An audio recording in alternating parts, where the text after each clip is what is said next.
banget ah. Kenapa sih kok kayak pusing banget gitu? Ya gimana nggak pusing coba? Main ML kalah, duit habis. Ya jelas masih awal bulan udah habis aja uangnya. Ya habis sih kemarin sempet top up ML sama ya adalah biar cicilan dikit gitu. Cicilan apa kamu?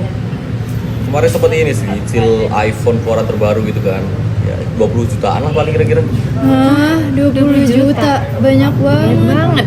Duit dari mana itu? Kamu pinjol? Iya, Hah? Kamu pinjol? iya emang kenapa? Astagfirullahaladzim. Isa, kamu tahu nggak sih dalam Islam riba itu haram. Dan pinjol itu juga termasuk ada ribanya di dalamnya, makanya itu haram. Itu tuh ada di dalam surat Al-Baqarah ayat 257. Bahkan Rasulullah SAW juga pernah bersabda dalam hadisnya, Rasulullah itu melaknat pemakan riba, orang yang memerintahkan untuk memakan riba, juru tulis dan saksinya. Kamu salah satunya berarti itu. Sah. Astagfirullah. Ya tapi gimana kan lagi butuh gitu loh. Guys, biar kalian gak jadi kayak gini, ikuti tips untuk manage keuangan berikut ini. Nah, tips yang pertama itu kita harus bisa set budgeting untuk per bulannya. Bisa menggunakan metode 50%, 30%, dan 20%. 50% untuk kebutuhan primer seperti beli makan, bayar bensin, dan tagihan listrik. Dan untuk 30%-nya untuk kita healing, self reward atau hal-hal kebutuhan mendesak. Dan 20% terakhir itu untuk kita menabung atau investasi. Oh ya teman-teman, jangan sampai lupa ya untuk selalu bisa membedakan antara kebutuhan dan keinginan. Jangan sampai kita itu terbawa arus nafsu sehingga kita membeli hal-hal yang tidak kita butuhkan. Tips yang kedua, hindari hutang dan juga pinjaman online. Karena pinjaman online memiliki bunga yang cukup tinggi dan juga dapat membuat masalah keuangan semakin rumit. Tips yang ketiga, kamu bisa belajar berhemat. Salah satunya dengan masak sendiri dan menggunakan transportasi umum.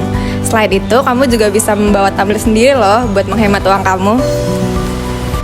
Nah, tips yang keempat yaitu untuk selalu mencatat setiap pengeluaran dan pemasukan. Jadi, setiap kita habis jajan atau beli hal-hal yang kita perlukan, jangan lupa dicatat ya pengeluarannya, supaya kita bisa mengontrol apa yang kita keluarkan sesuai dengan budget yang kita sudah set tadi di awal. Dan tips yang terakhir adalah menabung. Sisihkan uang jajan kalian ataupun penghasilan kalian untuk masa darurat ataupun keinginan di masa depan. Nah, jadi gitu tips yang bisa kamu lakuin buat ngatur keuangan kamu. Oh gitu. Tapi itu kadang aku bingung tuh kayak gimana caranya aku bisa ngatur pengeluaran sama pemasukan. Terus kayak gimana sih biar aku nih nggak lupa buat nabung gitu. Nah, coba deh kamu cobain aplikasi ini, namanya aplikasi Pinku. Di sini tuh bisa nyatet pengeluaran kita berapa setiap harinya. Bahkan di sini tuh juga ada fitur budget. Terus ada pengeluaran kita berapa persen dan banyak fitur-fitur menarik lainnya loh. Oh gitu ya. Dari itu boleh lah, ntar aku coba. Nah, bisa aja mau belajar mengatur keuangan. Masa kalian enggak sih? Ayo kita atur keuangan dengan lebih baik lagi. Paham! Oke, kali ini kita akan mewawancarai dengan Mas siapa nih namanya? Perkenalkan, nama aku Usman, asal aku dari Kalimantan Timur. Aku dari Prodi Akuntansi angkatan 2023. Oke, ini kami mau nanya nih Mas tentang seputar keuangan gitu. Mas kalau boleh tahu tuh sebulan tuh dikasih berapa ya sama orang tua?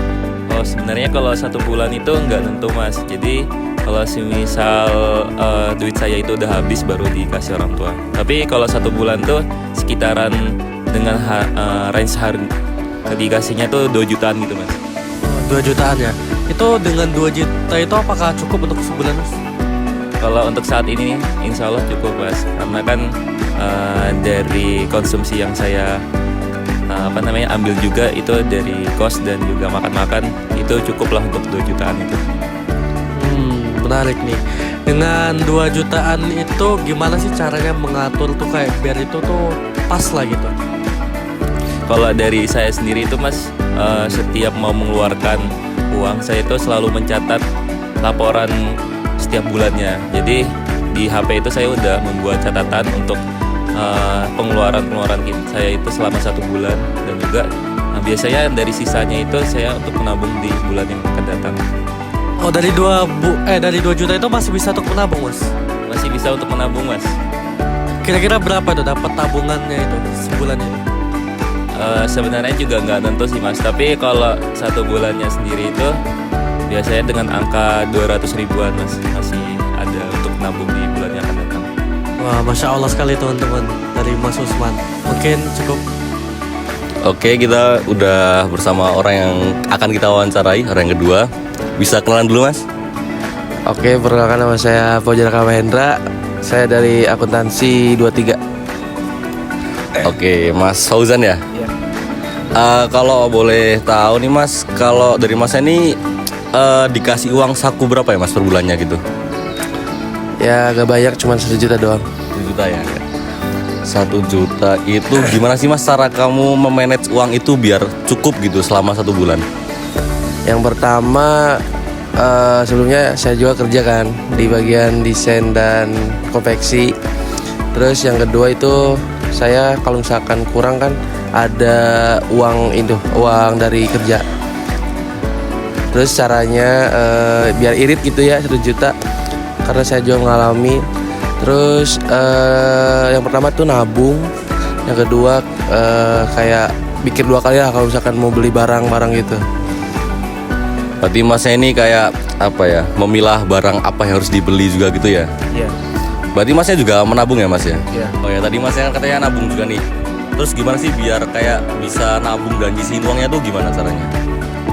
Kalau saya itu yang pertama di awal transfer itu saya biasanya menabung sisikan 200.000 di awal. Nah, saya kan 800 itu harus pakai kayak kebutuhan makan dan laundry beli sabun gitu. Terima kasih ya mas ya.